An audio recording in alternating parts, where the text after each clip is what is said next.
It's D-Day for the flood-ravaged Queensland city of Rockhampton. The Fitzroy River is due to peak today, inundating hundreds more homes and businesses and forcing more people to seek shelter with friends and family or at the local evacuation centre.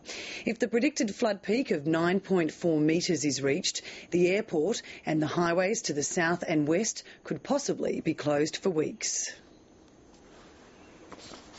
From the air, parts of Rockhampton look like an inland sea. It's the day residents and emergency service workers have been waiting for and fearing.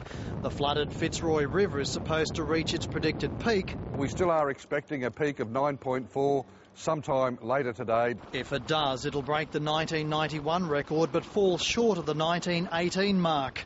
9.4 metres would increase the number of homes inundated to 400, while 4,000 properties would have water flowing through their yards. It would force even more to stay at the evacuation centre or with family and friends. The airport remains closed and the highway to the south has been cut off by floodwater for days. Food and other essentials are still being brought in by road from the north. We haven't run short on supplies. Tons more has been flown to Mackay by Hercules from Amberley near Brisbane. 2 barges have also been ferrying extra supplies to the local supermarkets. Whatever happens later today, authorities expect the water to remain above major flood levels for more than a week. Further south, floodwaters are racing towards the town of St George, which is bracing for major flooding. The threat has been compounded overnight with more rain and there are even more storms predicted for this afternoon.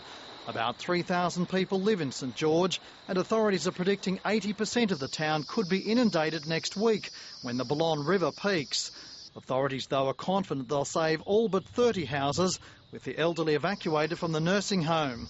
The Premier, Anna Bligh, called an emergency cabinet meeting this morning to discuss the ongoing flood crisis, which has already cost 10 lives and inundated or cut off 23 towns and cities. The economic cost has been estimated in the billions, with the clean-up and the psychological effects expected to last for weeks or months to come. James Kelly, ABC News, Brisbane.